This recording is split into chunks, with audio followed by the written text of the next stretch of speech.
Grabe, ano mga kapatid? Mga tao. Kung tayo pala rito lahat ay mangangarap, magkakaroon ng vision para sa ating iglesia, mga kapatid, yung susunod na henerasyon ng mga mananampalataya sa GLCIC Gapan o saan man dako ito naroon, kung hindi pa darating ang Panginoon, yung ating pangitain ay pakikinabangan ng susunod na henerasyon. Amen! Amen! Alapakan natin ang Panginoon. Mga bisyo. Hallelujah. At hindi lang yan mga kapatid.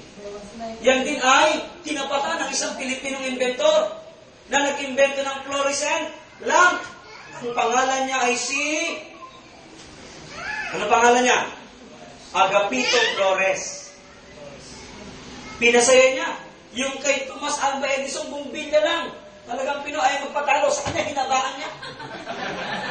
Sabi niya, kung sa'yo dilaw, aking puti. Kung sa'yo bilog, aking pahaba. Pinasaya ni Agapito Flores ang buhay ng mga Pilipino. No? May liwanag na ang buhay. Hello? Walang partikular na taon kailan niya ito talaga nabuo. Sino pa ho? Si Roberto del Rosario, isang Pilipinong inventor. Del Rosario, Gigi Roberto del Rosario, ang kanyang na-invento, 1975, na-invento niya ang video karaoke. Kaya talaga ang mga Pilipino mahilig sa kantahan. Sa Pilipino pa nagmula yan, mga kapatid. 1975. Isa siyang Pilipino.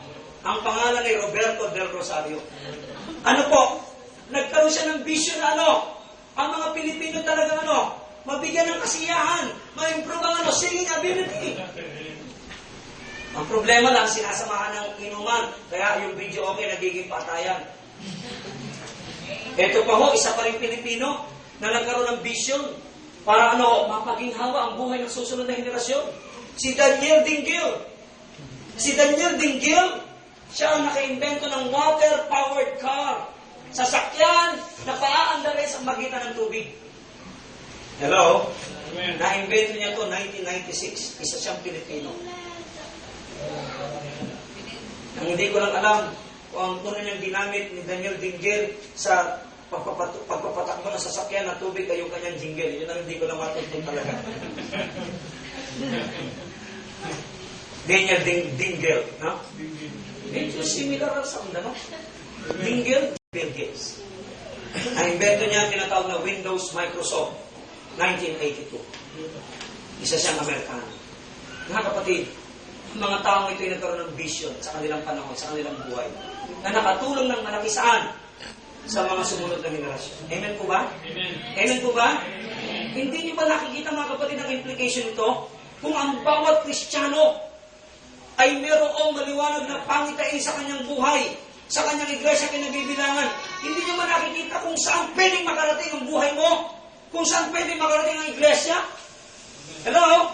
Si Jesus Christ, nung siya nabubuhay dito sa mundo, ang kanyang vision, ang buong mundo ay madala sa kaharian ng Diyos.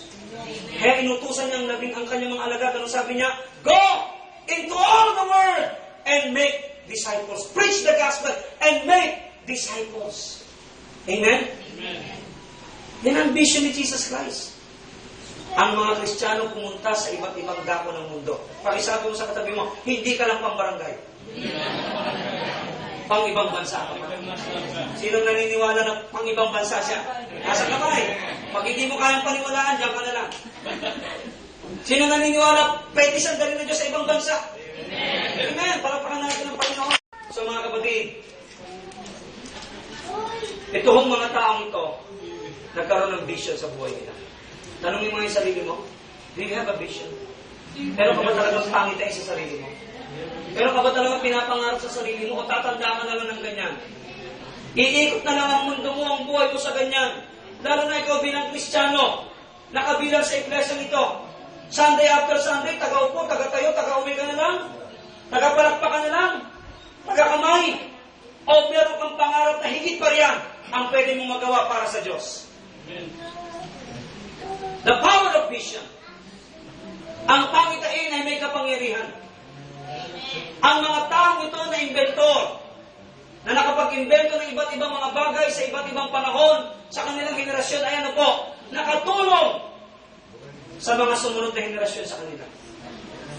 Di ba dati, para makapagatid ka ng mensahe sa mahal mo sa buhay sa malayo, ano? It takes many days. Hello? Ngayon, hindi eh. Text lang. Ando na kagad. Kung may paparating ka, may patay sa pamilya, text lang. Hindi ka mag-aantay ng ilang araw na dahil sa telegrama. Pag nasama pa yung telegrama, nabagyo. Palulusaw pa yung papel. Ito, just split seconds, ando lang message mo. That's the power of vision. Amen po ba? Amen. Dati ang pagnanakbay natin, ilang araw. Kung ikaw ay kartela, bisikleta, kariton, kalabaw. Ngayon hindi. Oras lang ang binibilang. Sa ibang bansa, may mga tinatawag sila mga bullet train. Kung nasa Korea kami, talagang bullet train. Ang bilis talaga. Japan. You see? That's the power of vision. Lahat yan nagsimula saan? Sa konsepto sa isipan.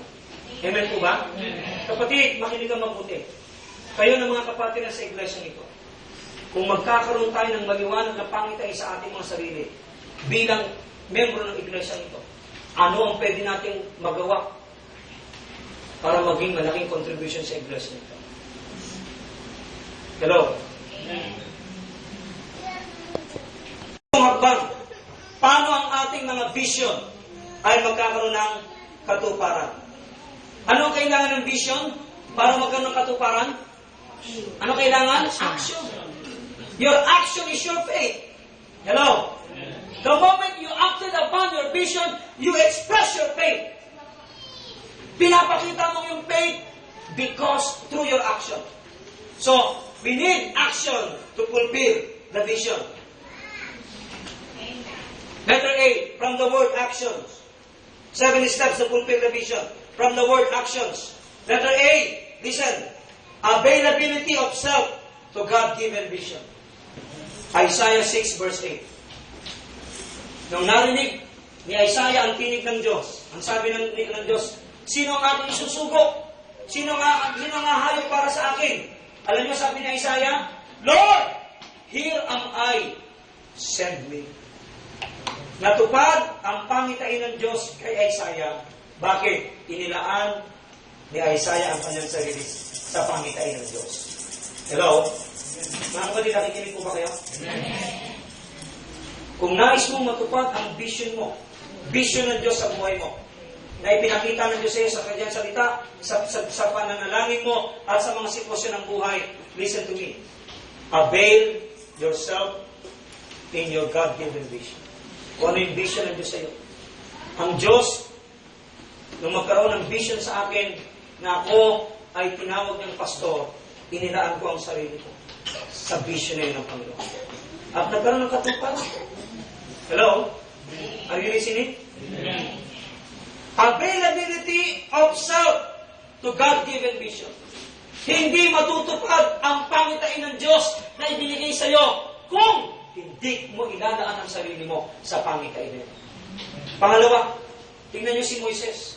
Pinakita ng Diyos kay Moises isang puno sa bundok, nagliliyak pero hindi natutupo. Nung makalapit si Moises, doon, pinaunawa ng Diyos, sinabi ng Diyos sa kanya, ikaw ang gagamitin ko para iligtas ang bayang Israel sa Egypt. Sa una, tumatanggi si Moises. But in the end, nagsubmit si Moises. He availed himself to God-given vision. Nangyari po ba? Na ang pangitain ng Diyos, maligtas ang Israel from Egypt? Yes. Why? Moses, what? Give himself available. Make himself available to the vision of the Lord. Amen? Malapakan natin ang Panginoon. See how to fulfill, steps to fulfill the vision. Letter C, commitment of self to God-given vision. Commitment of self. Mamaya, ina-avail mo nga, pero minsanan lang. There must be commitment. Amen po ba? Amen. Ibig sabihin, Lord, ito po ako. Wala nang pungulungan, wala nang baklasan. I want to fulfill your vision in my life. Amen? Amen. Philippians chapter 1 verse 20, ang sabi ni Paul, ang aking panalangin at ninanais, huwag akong magkulang sa tungkulin na ibinigay sa akin ng Panginoon. Commitment of self to God-given vision. Pag meron kang tinanggap na pangitain mula sa Diyos, because you pray, because you read His Word, you understand the times and the season, what is going on in the world situation, Then God gave you the vision. Brothers and sisters, commit yourself to that God-given vision. Hilaan mo ang sarili mo. Amen po ba?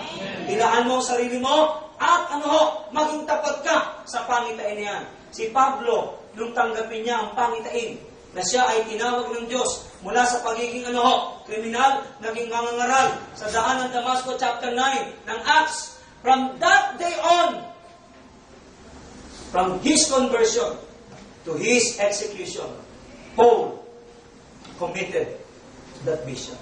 Hindi siya bumitaw. Sabi mo sa katabi mo, huwag kang bibitaw. LCIC isang araw ay magkakaroon ng 4-story building sa lugar na ito. Sabi mo sa katabi mo, huwag kang bibitaw.